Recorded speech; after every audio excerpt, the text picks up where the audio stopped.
Hello friends, मैं राहुल शर्मा स्वागत करता हूं आपका हमारे यूट्यूब चैनल कोटा एजुकेशन में। आज मैं आपके लिए लेके आया हूं संख्या पद्धति चैप्टर 1 क्लास 9th। संख्या पद्धति यानी कि नंबर सिस्टम, जैसा कि इसके नाम से स्पष्ट है, यानी कि ऐसी पद्धति जिसके अंतर्गत हम संख्याओं का अध्ययन करते हैं। संख्याओं के बारे में विस्तार से हम इसको पढ़ेंगे। तो बात करता हूँ मैं सबसे पहले संख्या पद्धति में हम सबसे पहले पढ़ेंगे कि संख्याएं किस प्रकार की होती हैं, कौन कौन सी होती हैं, कैसी होती हैं। तो सबसे पहले बात कर लेते हैं संख्याओं के बारे में। तो मैं आपको कुछ नंबर्स के बारे में बताना चाहता हूँ। सबसे पहले देखते हैं। तो यहाँ पर सबसे पहले हम पढ़ते हैं प्राकृत संख्याओं के बारे में। प्राकृत संख्याएं,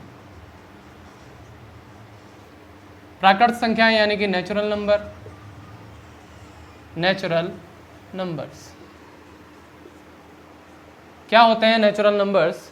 नेचुरल नंबर्स में नेचुरल नंबर्स में आएंगे 1, 2, 3, 4, 5 एंड 6 अप टू इन्फिनिट।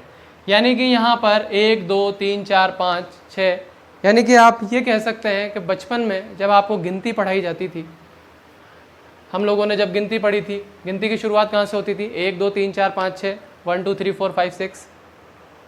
तो हम कह सकते हैं कि प्राकृत संख्या है वही नंबर है जो बचपन में हमें गिनती के रूप में पढ़ाए जाते थे। अगली बात करते हैं, इसके बाद आती हैं पूर्ण संख्याएं। पूर्ण संख्याएं, पूर्ण संख्याएं यानी कि होल नंबर्स।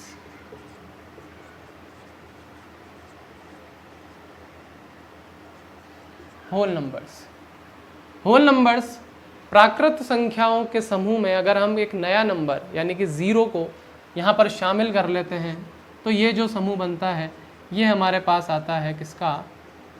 पूर्ण संख्याओं का।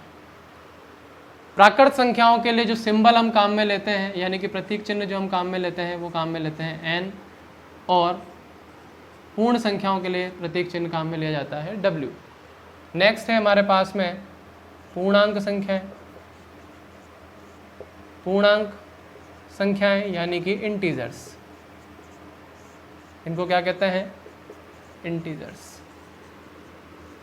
इंटीजर्स के लिए जो सिंबल हम काम में लेंगे वो या तो हम i ले सकते हैं या फिर हम z ले सकते हैं। दोनों ही इसके प्रतीक चिन्ह हैं, दोनों ही इसके सिंबल हैं। नेक्स्ट आते हैं, तो यहाँ पर बात कर लेते हैं कि पूर्णांक संख्याएं क्या होती हैं। तो जब ये नंबर जो आपने अभी देखे प्राकृत संख्याओं और पूर्ण संख्याओं में, तो इन नंबर्स को हम पॉजिटिव और नेगेटिव दोनों साइन के साथ यूज़ करेंगे। तो यहाँ पर जो नंबर्स बनेंगे वो क्या बनेंगे? इंटीजर्स बनेंगे। यानी कि हम कह सकते हैं कि पूर्णांकों में नंबर्स जो होते हैं वो विद नेगेटिव, पॉजिटिव और 0। इसके बाद बात कर लेते हैं परिमेय संख्याओं की। परिमेय संख्याएं,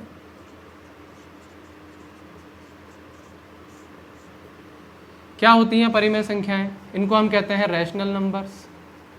रैशनल नंबर्स, रैशनल नंबर्स को रिप्रेजेंट करते हैं हम Q से। क्या है रैशनल नंबर्स या परिमेय संख्याएं क्या होती हैं? तो परिमेय संख्याओं के लिए ऐसी संख्याएं जिन्हें हम P/Q के रूप में लिख सकते हैं। ठीक है, P/Q के रूप में हम लिख सकते हैं। इसके बाद यहाँ पर एक कंडीशन होती है कि इसमें जो Q आपको दिया हुआ है ये कभी भी क्या नहीं हो सकता? 0 नहीं हो सकता। यानी कि हम कह सकते हैं Q does not equal to 0। Next, यहाँ पर P और Q ये जो है ये दोनों ही क्या होने चाहिए? पूर्णांक होने चाहिए। ये बात भी आपको याद रखनी है। इसके बाद अगला नंबर आता है अपरिमेय संख्याएं। अपरिमेय संख्याएं, तो अपरिमेय संख्याएं इनको हम कहते हैं इर्रेशनल नंबर। इर्रेशनल नंबर,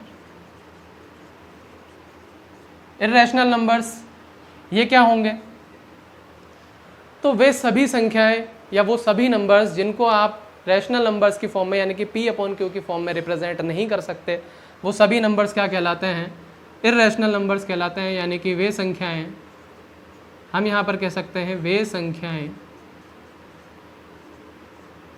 संख्याएं जिन्हें P/Q के रूप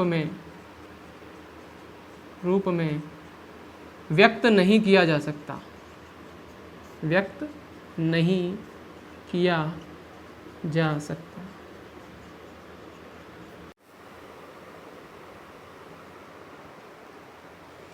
तो अगला है हमारा वास्तविक संख्या।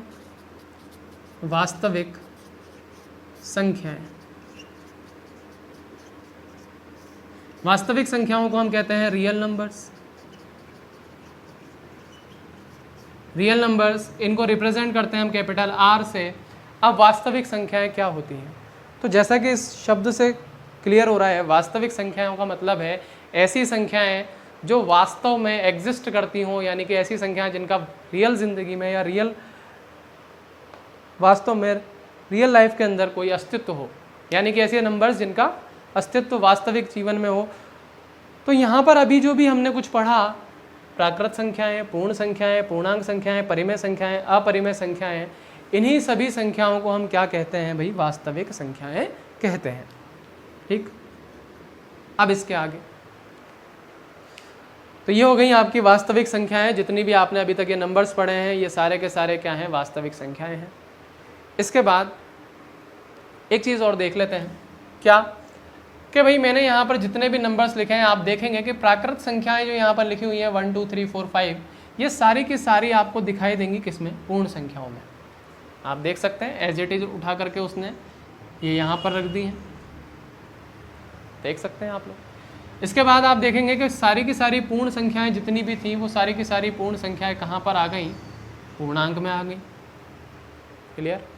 इसके बाद आप देखेंगे कि जितने भी पूर्णांक थे वो सारे के सारे पूर्णांक परिमेय में आ गए। कैसे आ गए? क्योंकि ये भी पूर्णांक है, ये भी पूर्णांक है, पूर्णांकों से मिलकर के ही तो ये बना है। और जब पूर्णांकों से मिलकर के बनेगा किसी भी, तो ये भी क्या बनेगा भाई? पूर्णांकों से मिलकर के जब संख्या बनेगी तो पूर्णांकों से मिलकर बनने वाली सभी संख्याओं में पूर्णांक तो आएंगे ही। तो इसका मतलब हम क्या कह सकते हैं? हम ये कह सकते हैं कि भाई जितनी भी प्राकृत संख्याएं होती हैं वे सभी क्या होती हैं? पूर्ण संख्याएं होती हैं। सभी पूर्ण संख्याएं क्या होती हैं? प्राकृत संख्याएं होती हैं।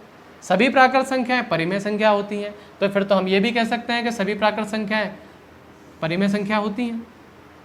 बिल्कुल होती हैं। क्यों? आप देखेंगे कि मैंने यहाँ पर लिखा 2। अब आप कहेंगे कि 2 तो P/Q के रूप में नहीं है। नहीं है तो कोई बात नहीं, हम इसके नीचे क्या लगा लेते हैं? डिनोमिनेटर में 1 लगा लेते हैं। क्यों लगा लेते हैं? क्योंकि मुझे इसको P/Q के रूप में लाना था। मैंने यहाँ देखा कि मेरा P तो 2 है और Q मेरा जो है वो 1 हो गया। क्योंकि किसी भी संख्या के डिनोमिनेटर में 1 लिख दें या किसी भी संख्या को 1 से डिवाइड कर देने पर उसमें कोई फ़र्क या कोई भी इफेक्ट नहीं पड़ता। तो इसका जो आंसर आएगा ये 2 ही आएगा। तो हम कह सकते हैं कि कोई भी प्राकृत संख्या परिमेय संख्या होती है। यहाँ तक आपके बात समझ आ गई होगी। इसके बाद में अब हम देखेंगे, लेकिन अगर आपसे ये कहा जाए कि क्या -5 एक प्राकृत संख्या होगी या नहीं होगी, यानी कि हम ये कह सकते हैं कि इधर से हम इधर तो जा सकते हैं लेकिन इधर से इधर नहीं जा सकते। तो कभी कभी वो आपको देगा कि बताइए कि क्या -5 एक प्राकृत संख्या हो सकती है या नहीं हो सकती है। तो आप जाइए प्राकृत संख्याओं के सेट में और आप देखिए कि यहाँ प्राकृत संख्याओं का जो ग्रुप हमने बनाया है कि क्या इसमें -5 आ रहा है? क्या नहीं आ रहा है। क्यों नहीं आ रहा है? क्योंकि यहाँ पर केवल और केवल पॉजिटिव नंबर्स लिखे हुए हैं और -5 एक नेगेटिव नंबर है जो कि प्राकृत संख्याओं में नहीं आता। तो इसका मतलब हम ये कह सकते हैं कि सभी प्राकृत संख्याएं तो पूर्णांक संख्याएं होती हैं या सभी प्राकृत संख्याएं परिमेय संख्या होती हैं, लेकिन सभी पूर्णांक संख्याएं प्राकृत संख्याएं हों ऐसा ज़रूरी नहीं है। कुछ हो सकती हैं। कैसे हो सकती हैं? यहाँ से 4 ले लीजिए, आप 3 ले लीजिए, 2 ले लीजिए, तो वो आपको किस में मिल जाएगा? प्राकृत संख्याओं में मिल जाएगा। क्लियर? तो ये हो गई बात किसकी? संख्याओं की। हमने आज पढ़ा प्राकृत संख्याएं, पूर्ण संख्याएं, पूर्णांक संख्याएं, परिमेय संख्याएं, अपरिमेय संख्याएं, वास्तविक संख्याएं। ठीक है, इससे आगे का हम अपनी नेक्स्ट वीडियो में पढ़ेंगे। आज के लिए इतना ही। तो उम्मीद करता हूँ कि आपको वीडियो अच्छी लगी होगी। अगर आपको वीडियो अच्छी लगी है तो आप वीडियो को लाइक कीजिए, ज़्यादा से ज़्यादा शेयर कीजिए, हमारे चैनल को सब्सक्राइब कीजिए। इसी के साथ मैं मिलूँगा आपको नेक्स्ट वीडियो में। नमस्कार।